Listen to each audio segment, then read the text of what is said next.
Movie की शुरुआत होती है एलन से, जो एक अंधेरी और क्रीपी जगह में अकेली बैठी रो रही होती है। उसकी आवाज हल्की और थोड़ी शेकी होती है जब वो किसी गार्डियन एंजल या स्पिरिट को बुला रही होती है, कम टू मी। और तभी एक आवाज अंधेरे से जवाब देती है, एक गहरी, स्कैरी और मिस्टीरियस आवाज। तुमने मुझे जगा दिया है, अब तुम सिर्फ मेरी हो।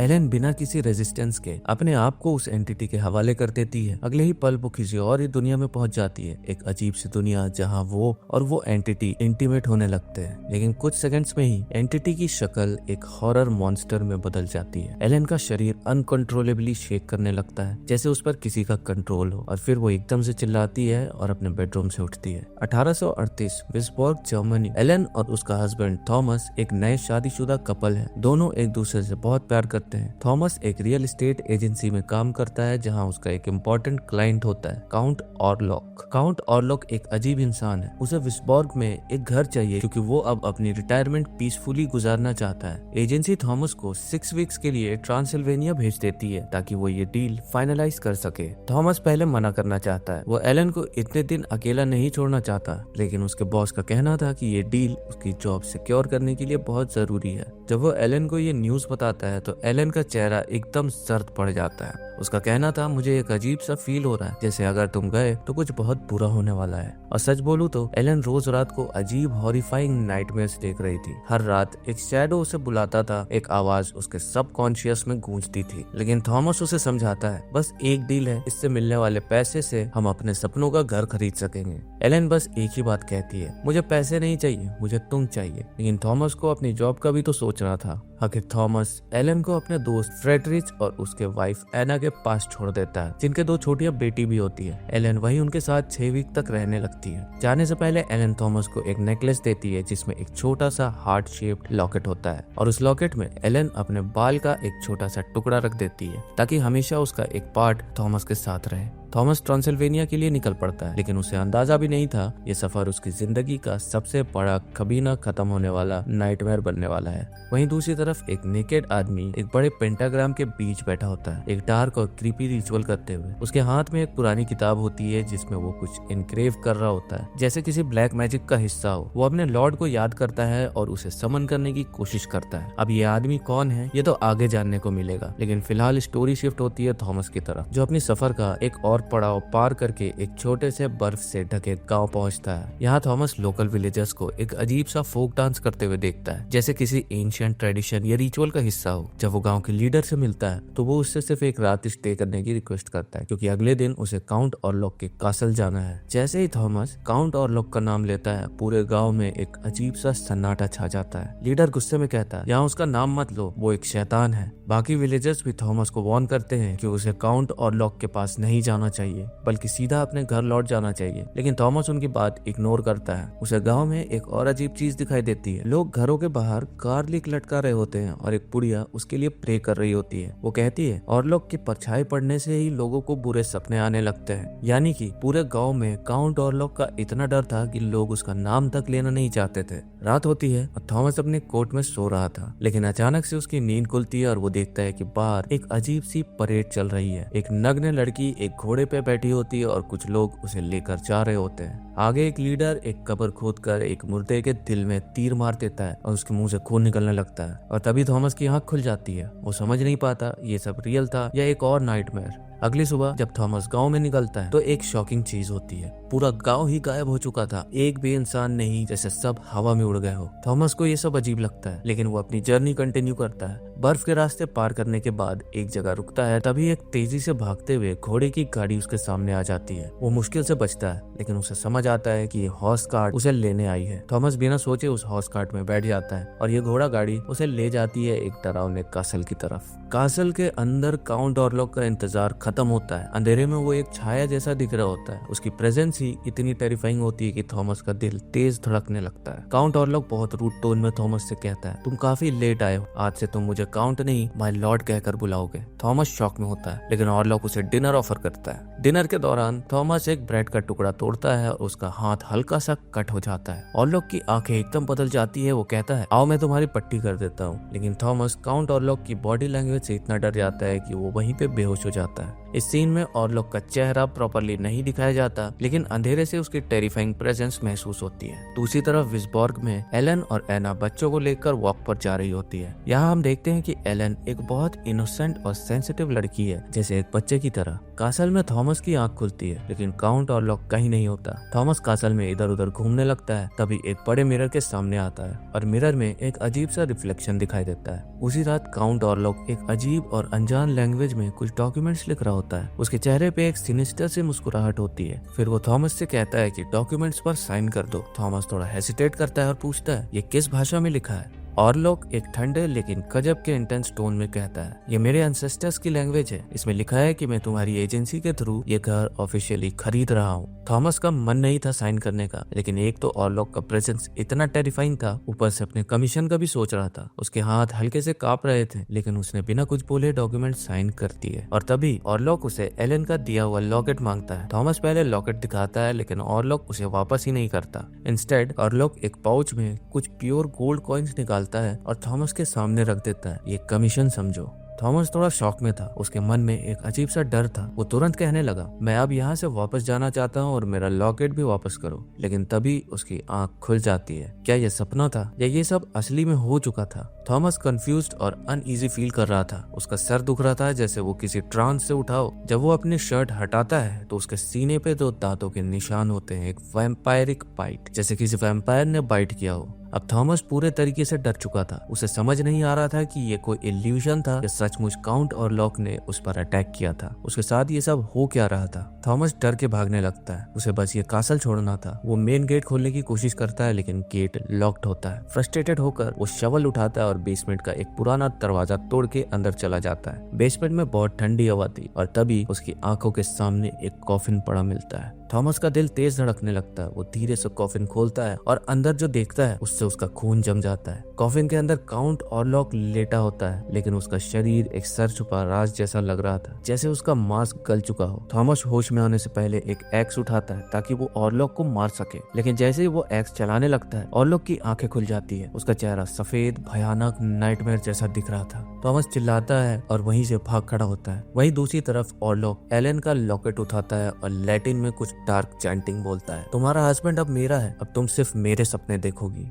एलन अपने रूम में सोई होती है, लेकिन अचानक से उसका शरीर हिलने लगता है जैसे वो किसी ट्रांस में आ गई हो। उसकी आंखें बंद थी, लेकिन वो अजीब से वर्ड्स बोल रही थी, जैसे काउंट ऑरलॉक का जादू उस तक पहुंच चुका हो। कासल में थॉमस के बुरे दिन खत्म नहीं हो रहे थे। काउंट ऑरलॉक अपनी असली वैम्पायर वाले फॉर्म में थॉमस के सामने आता है और उसके गले पर अपने शार्प दांतों से बाइट कर लेता है। थॉमस चीख भी नहीं पाता। उसका ब्लड धीरे धीरे काउंट ऑरलॉक पी रहा होता है। यहाँ फाइनली कंफर्म होता है कि काउंट ऑरलॉक सचमुच एक वैम्पायर है, एक ड्रैकुला की तरह। दूसरी तरफ विस्बॉर्ग में डॉक्टर विलहेम एलन की तबीयत से बहुत परेशान था। डॉक्टर विलहेम फेडरिच से कहता है शायद एलन किसी घबराहट या डिप्रेशन से गुजर रही है, लेकिन तभी एलन जो सो रही थी एकदम से अजीब तरीके से बोलने लगती है, जैसे कोई उसके अंदर घुस गया हो। डॉक्टर विलहेम उसे सीडेट करने की कोशिश करता है। कासल में एक रात बीत चुकी थी। जब मौका मिलता है तो थॉमस एक विंडो से कूद जाता है और एक नदी में गिर जाता है। उसके शरीर में बहुत कमजोरी फील हो रहा था, लेकिन उसे किसी भी तरीके से ये कासल छोड़ना था। विस्बॉर्ग में एलन परेशान थी। थॉमस ने एक भी चिट्ठी नहीं भेजी थी। एलन और फ्रेडरिच के बीच इसे लेकर आर्गुमेंट हो जाती है। एलन इतनी एंशियस फील करने लगती है कि उसे एक पैनिक अटैक आता है। एना और फ्रेडरिच उसे वापस घर ले जाते हैं। अब एलन और थॉमस दोनों अपनी अपनी जगह मुसीबत में थे।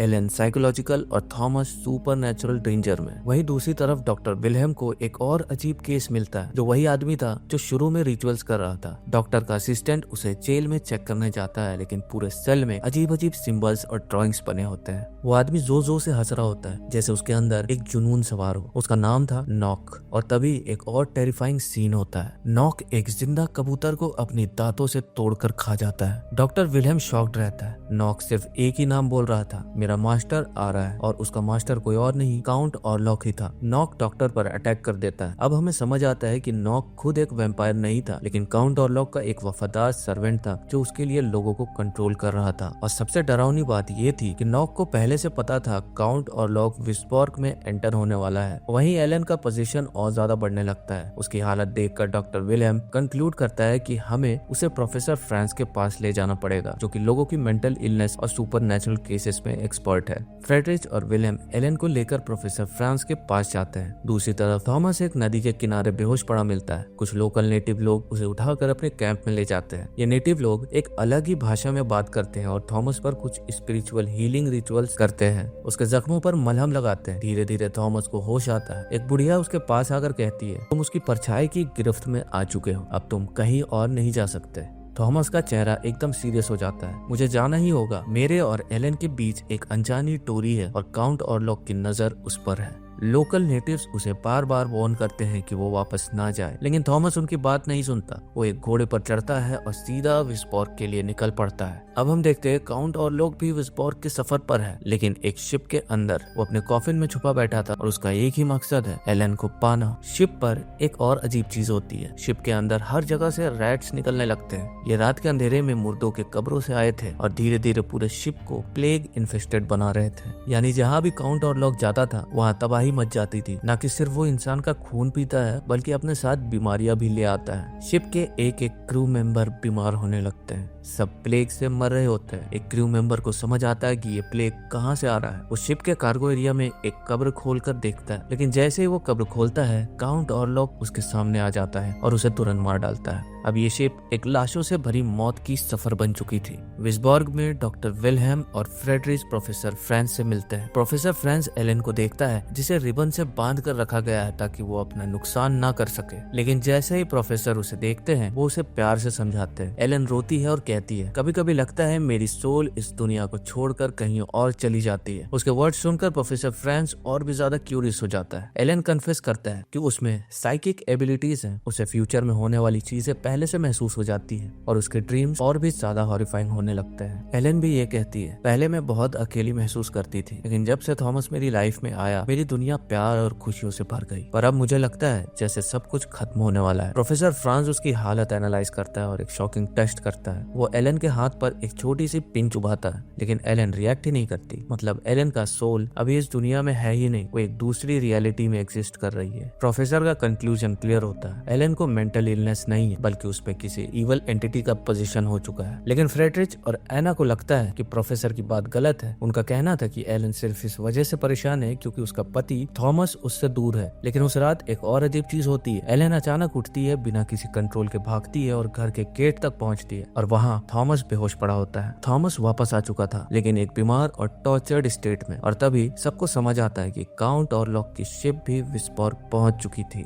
लेकिन ये शिप एक नाइटमेयर बन चुकी थी। हर जगह प्लेग के मरे हुए बॉडीज थे। डॉक्टर विलहेम और प्रोफेसर फ्रांस थॉमस का ट्रीटमेंट शुरू करते हैं और तभी लोग समझ जाते हैं कि ये एक कर्स्ड शिप है। पूरा विस्बॉर्ग अब एक डेडली प्लेग से इन्फेक्ट होने वाला था। सिटी के अंदर एक और तबाही मचती है। शहर के हर कोने से चूहे निकल रहे होते हैं और लोग एक एक करके मारे जा रहे हैं। नॉक अपने जेल से भाग चुका होता है। वो डायरेक्ट काउंट और लॉक से मिलने पहुंचता है। यहाँ काउंट और लॉक एक शॉकिंग रिवील करता है। वो एलन को जबरदस्ती नहीं ले जा सकता। एलन को खुद अपनी मर्जी से उसके साथ आना पड़ेगा। अब काउंट और लॉक ने एक नया प्लान सोचा। वो एलन को मजबूर करेगा उसके पास आने के लिए और इस वजह से हर दिन विस्बॉर्ग में नए लोग मरने लगते हैं। ये काउंट और लॉक की वजह से हो रहा था, जो अब से नोस्फेरातु कहलाएगा। और हाँ, रोमानियन लैंग्वेज में नोस्फेरातु का मतलब ही वैम्पायर होता है। डॉक्टर विलहेम और प्रोफेसर फ्रांस अब प्लेग विक्टिम्स का एग्जामिनेशन करते हैं और एक हॉरिफाइंग डिस्कवरी करते हैं। इनके शरीर पर सिर्फ रैट बाइट्स नहीं है, बल्कि इनके शरीर में एक भी बूंद खून नहीं बचा है। प्रोफेसर फ्रांस अलर्ट हो जाता है। ये किसी बीमारी का काम नहीं हो सकता, ये किसी शैतान की चाल है। फ्रांस अब नॉक से मिलना चाहता है क्योंकि उसे लगता है कि नॉक को इसके बारे में जरूर कुछ पता होगा। लेकिन नॉक तो पिछली रात ही अपनी जेल से भाग चुका था। फ्रांस तुरंत कहता है, हमें नॉक को ढूंढना होगा। लेकिन अब तक भी फ्रेडरिच को सुपर नेचुरल बातों पर बिल्कुल भी विश्वास नहीं हो रहा था। वो प्रोफेसर फ्रांस और डॉक्टर विलहेम के साथ बदतमीजी से बात कर रहा था और उनके रिसर्च को बकवास कह रहा था। दूसरी तरफ नोस्फेरातु पूरे शहर पर अपनी नजर घुमाता है और धीरे धीरे घर घर में लोग मरने लगते हैं। पूरा स्पॉर्ग एक मैसिव टेरर में डूब चुका था। थॉमस भी अब रात को अजीब नाइटमेयर्स देखने लगता है। नींद में ही वो एलन से कहता है, मुझसे दूर हो जाओ, तुमसे डेंजर है। एलन टेंशन में एना के साथ सोने जाती है, लेकिन रात के बीच उसके सपने और भी हॉरिफाइंग हो जाते हैं। उसे अपने सामने नोस्फेरातु दिखाई देता है। मूनलाइट के नीचे नोस्फेरातु और एलन एक दूसरे के सामने खड़े होते हैं। नोस्फेरातु एलन को एक चिलिंग सच्चाई बताता है, तुम्हारे हस्बैंड ने एक बॉन्ड साइन किया है जिसकी वजह से अब तुम मेरी हो। एलन शॉक में आ जाती है, लेकिन नोस्फेरातु उसका साइकोलॉजिकल टॉर्चर बढ़ाता है। तुम्हारे पास सिर्फ 3 दिन है, या तो तुम मेरे पास अपनी मर्जी से आ जाओ या अपने सबसे करीबी लोगों को मरते देखो। नोस्फेरातु उसे मैनिपुलेट करने की कोशिश करता है, तुम इंसान नहीं हो, तुम्हें इन लोगों के साथ नहीं रहना चाहिए। लेकिन एलन उसे चैलेंज करती है, मैं तुमसे प्यार नहीं करती, मेरी जिंदगी सिर्फ थॉमस के साथ है। नोस्फेरातु और एलन के बीच एक हीटेड आर्गुमेंट होती है और फिर अचानक एलन की आंख खुल जाती है। वो देखती है कि एना बिस्तर से नीचे गिरी पड़ी है और कई सारे चूहे उसका शरीर काट रहे हैं। एलन चिल्लाती है। अब अगली सुबह एना और फ्रेडरिच एलन से बात करते हैं। एना शॉक में कहती है, मुझे लगा कि रात को एक परछाई मेरे चेस्ट पर बैठी थी और मेरा खून पीने लगी। एलन समझ गई थी कि ये नोस्फेरातु का काम है। वो एलन को कमजोर कर रहा था, उसकी विल पावर तोड़ रहा था। एलन फ्रेडरिच को समझाने की कोशिश करती है, लेकिन वो कुछ भी सुनने को तैयार नहीं था। एलन गुस्से में पूछती है, तुम मुझसे इतनी नफरत क्यों करते हो? फ्रेडरिच थोड़ा इरिटेटेड टोन में कहता है, मैं तुमसे नफरत नहीं करता, लेकिन तुम्हारे फेरी टेल वाली लाइफ और बच्चों जैसी इनोसेंस मुझे समझ नहीं आती। लाइफ प्रैक्टिकल होती है और तुम बस अजीब बातें करती रहती हो। इस बात से फ्रेडरिच और भी ज्यादा डिस्टर्ब हो जाता है और एलन और थॉमस को अपने घर से निकलने को कह देता है। दूसरी तरफ प्रोफेसर फ्रांस का कहना था कि सिर्फ एक आदमी है जो नोस्फेरातु के बारे में सब कुछ जानता है, नॉक। डॉक्टर और प्रोफेसर लाइब्रेरी में नॉक के रिकॉर्ड्स ढूंढने लगते हैं और एक छुपा हुआ क्लू मिलता है। प्रोफेसर फ्रांस एक पुरानी किताब निकालता है जो नॉक ने लिखी थी। इस किताब में नोस्फेरातु के बारे में सीक्रेट्स लिखे थे। एलन और थॉमस अब फ्रेडरिच का घर छोड़कर अपने घर लौट जाते हैं, लेकिन पूरा शहर तबाही में डूबा होता है। प्लेग और राइट से लोग एक दूसरे को मार रहे होते हैं। प्रोफेसर फ्रांस अब फ्रेडरिच को समझाता है, मुझे एलन और थॉमस से मिलना होगा, उनकी जान खतरे में है। लेकिन फ्रेडरिच फिर भी सब कुछ इग्नोर करता है और दोनों के बीच एक और हीटेड आर्गुमेंट हो जाती है। प्रोफेसर फ्रांस आर्ग्यू करता है कि नोस्फेरातु को उसके होमलैंड वापस भेजना बहुत जरूरी है, नहीं तो वो हर जगह तबाही मचाता रहेगा। प्लान ये था कि दिन के वक्त जब नोस्फेरातु अपनी ग्रेव में सोता है तब उसे खत्म कर दिया जाए, लेकिन फ्रेडरिच फ्रस्ट्रेटेड हो जाता है और प्रोफेसर और विल्हेम को घर से निकाल देता है। प्रोफेसर उनसे सिर्फ एक चीज कहकर जाता है, अगर नोस्फेरातु ने एक बार एलन का खून चख लिया तो वो वापस अटैक करने जरूर आएगा। दूसरी तरफ थॉमस की तबीयत अब थोड़ी बेटर हो चुकी थी। वो एलन से कहता है, हमें ये शहर छोड़ देना चाहिए। एलन एक पल के लिए चुप हो जाती है, फिर अपनी लाइफ का एक सबसे बड़ा सीक्रेट बताती है। एलन कहती है, जब मैं एक टीनेजर थी मैंने नोस्फेरातु को समन किया था। जी हाँ, जो मूवी का फर्स्ट सीन था जिसमें एलन एक गार्डियन एंजल को बुला रही थी, उसका जवाब नोस्फेरातु ने दिया था और तभी एलन ने खुद को नोस्फेरातु को सौंप दिया था, मेंटली और फिजिकली। उसने नोस्फेरातु से वादा किया था कि वो हमेशा उसकी रहेगी और अब नोस्फेरातु अपना वादा पूरा करवाने आया है। ये सब जो हो रहा था वो एक पुराने पैक्ट का नतीजा था जो एलन और नोस्फेरातु के बीच कई साल पहले हुआ था। एलन एक साइकिक थी जो सुपर नेचुरल एंटिटीज से कनेक्ट कर सकती थी। इसी तरीके से उसका नोस्फेरातु के साथ एक अनजाना रिश्ता बन गया था, एक फिजिकल और स्पिरिचुअल बॉन्ड। लेकिन जब थॉमस उसकी जिंदगी में आया तो एलन सब कुछ भूल गई और नोस्फेरातु से किया अपना वादा तोड़ दिया। अब नोस्फेरातु उसका वादा पूरा करवाने आया था, लेकिन इसके चक्कर में सिर्फ एलन नहीं बल्कि उसका पूरा परिवार और पूरा शहर तबाही झेल रहा था। एलन एकदम से गुस्से में आ जाती है और फिर से पोजेस्ड होने लगती है, लेकिन थॉमस का प्यार अब भी उतना ही गहरा था। वो उसे किसी भी हाल में अकेला नहीं छोड़ने का वादा करता है। दोनों एक दूसरे के और करीब आते हैं और फिर अग्रेसिव और पैशनेट इंटीमेसी में इन्वॉल्व हो जाते हैं। दूसरी तरफ प्रोफेसर फ्रांस जब नॉक की किताब को पढ़ रहा होता है तो उसे एक शॉकिंग बात पता चलती है, नोस्फेरातु को सिर्फ एलन ही खत्म कर सकती है। अगर एलन नोस्फेरातु के वश में आ जाए तो सब कुछ बर्बाद हो सकता है, लेकिन अगर एलन उसे चालाकी से ट्रैप करे तो वही इस पूरे हॉरर का अंत भी कर सकती है। अब रात होती है और एना एक और टेरिफाइंग नाइटमेयर में घुस चुकी थी। उसे दिखाई देता है कि नोस्फेरातु उसके दोनों बच्चों का खून पी रहा है। उसका चेहरा उनके ब्लड से भरा होता है और जब एना चिल्लाती है तो नोस्फेरातु भी उसे मार देता है। अगली सुबह पूरा शहर शोक में होता है। फ्रेडरिच अपनी वाइफ और दोनों बच्चों का अंतिम संस्कार कर रहा होता है और अब सब लोग डिसाइड करते हैं नोस्फेरातु को खत्म करना ही होगा। थॉमस, प्रोफेसर फ्रांस और डॉक्टर विल्हेम नोस्फेरातु का कॉफिन ढूंढने निकलते हैं। प्लान ये था, जैसे ही नोस्फेरातु का ग्रेव मिलेगा थॉमस तुरंत एक वुडन स्टेक लेकर उसके दिल में घुसा देगा। प्रोफेसर फ्रांस इस प्लान को अप्रूव करता है, लेकिन साथ ही एक वार्निंग भी देता है, नोस्फेरातु सिर्फ एक बुरा सपना नहीं है, जो बुराई तुम बाहर देख देखते हो वो तुम्हारे अंदर भी होती है। अगर तुम्हें उसे हराना है तो अपने अंदर की डार्कनेस से लड़ना होगा। फ्रांस एलेन से कहता है, सिर्फ तुम ही हो जो नोस्फेरातु को हरा सकती हो। तुम हम सब के मुक्ति का एकमात्र रास्ता हो। एलेन सब कुछ समझ चुकी थी। प्रोफेसर फ्रांस एक और प्लान बनाता है। आज रात मैं तुम्हारे हस्बैंड को बिजी रखूंगा ताकि तुम नोस्फेरातु का काम तमाम कर सको। एलेन घर जाकर थॉमस का हौसला बढ़ाती है। दूसरी तरफ थॉमस, फ्रांस और डॉक्टर नोस्फेरातु का असली ग्रेव ढूंढने निकलते हैं। फ्रेडरिच अपनी वाइफ एना की कब्र पर पहुंचता है और उसको अंतिम अलविदा कहता है। लेकिन थॉमस, फ्रांस और डॉक्टर वहां पहुंचते हैं तो एक और हार्ट ब्रेकिंग मोमेंट होता है। फ्रेडरिच दुख में अपनी जान खत्म कर चुका होता है। यह मोमेंट बहुत सैड होता है, लेकिन इन तीनों को मूव ऑन करना पड़ता है। उनका मिशन नोस्फेरातु का खात्मा था। एलेन भी तैयारी कर रही होती है। थॉमस, फ्रांस और डॉक्टर उस कासल की तरफ बढ़ने लगते हैं जो नोस्फेरातु ने खरीदा था। जैसे ही वो लोग कॉफिन तक पहुंचते हैं, थॉमस एक वुडन स्टेक लेकर उसमें घुसा देता है। लेकिन शॉकिंगली वहां नोस्फेरातु नहीं था। कॉफिन के अंदर नॉक लेटा होता है। तभी थॉमस समझ जाता है नोस्फेरातु उसके घर जा चुका है। एलेन उसका असली टारगेट थी और अब वो एलेन के सामने अपनी फैंटेसी को पूरा करने वाला था। घर पे एलेन नोस्फेरातु को समन करती है और जैसे ही वो आता है, एलेन कहती है, मैं अपना वादा पूरा करने के लिए तैयार हूँ। नोस्फेरातु एक जीत की हंसी हंसता है। एलेन उसकी तरफ बढ़ती है और फिर नोस्फेरातु और एलेन एक डीप पैशनेट किस शेयर करते हैं। फिर नोस्फेरातु एलेन के चेस्ट पर अपने वैम्पायरिक दांतों से काटकर उसका खून पीने लगता है। This was the mark of their unity. लेकिन एलेन इसका कोई विरोध नहीं करती। जैसे ही एलेन और नोस्फेरातु एक हो जाते हैं, नोस्फेरातु अपनी जीत का मजा ले रहा होता है। उसका मुंह एलेन के ब्लड से भरा होता है और उसके चेहरे पे एक सेटिस्फेक्शन का एक्सप्रेशन होता है। लेकिन तभी सुबह हो जाती है और जैसे ही खुले हुए विंडो से सूरज की पहली किरण नोस्फेरातु के शरीर पर पड़ती है, वो धीरे धीरे जलने लगता है। उसे समझ भी नहीं आता कि एलेन ने उसे धोखा दिया है। वो चिल्लाता है, स्ट्रगल करता है, पर उसका शरीर धीरे धीरे पिघलने लगता है। वो एलेन को छोड़ना नहीं चाहता था, लेकिन अब उसके पास कोई ऑप्शन नहीं बचा। एलेन ने जो चाइल्डहुड में नोस्फेरातु से वादा किया था वो अब पूरा हो गया था, लेकिन अपने तरीके से। और नोस्फेरातु जो इतने दिनों से शहर में मौत का साया बना हुआ था, आज खुद अपनी मौत के सामने घुटने टेक रहा था और इसी के साथ वो बस एक बिखरती हुई छाया बनकर रह जाता है। दूसरी तरफ एलेन भी एक्सेसिव ब्लड लॉस की वजह से वीक हो चुकी थी और बेड पे ही नोस्फेरातु के साथ अपनी आखिरी सांस लेती है। उसका मिशन पूरा हो चुका था। जब थॉमस वापस आता है तो उसके सामने एक हार्ट ब्रेकिंग सीन होता है। बेड पर एलेन और नोस्फेरातु की लाश पड़ी होती है। उसका दिल टूट जाता है। नोस्फेरातु का टेरर अब खत्म हो चुका था। उसके मरने के साथ ही पूरे शहर से प्लेग भी खत्म हो गया था और इसी के साथ ये कहानी भी अपने अंत पर आ जाती है।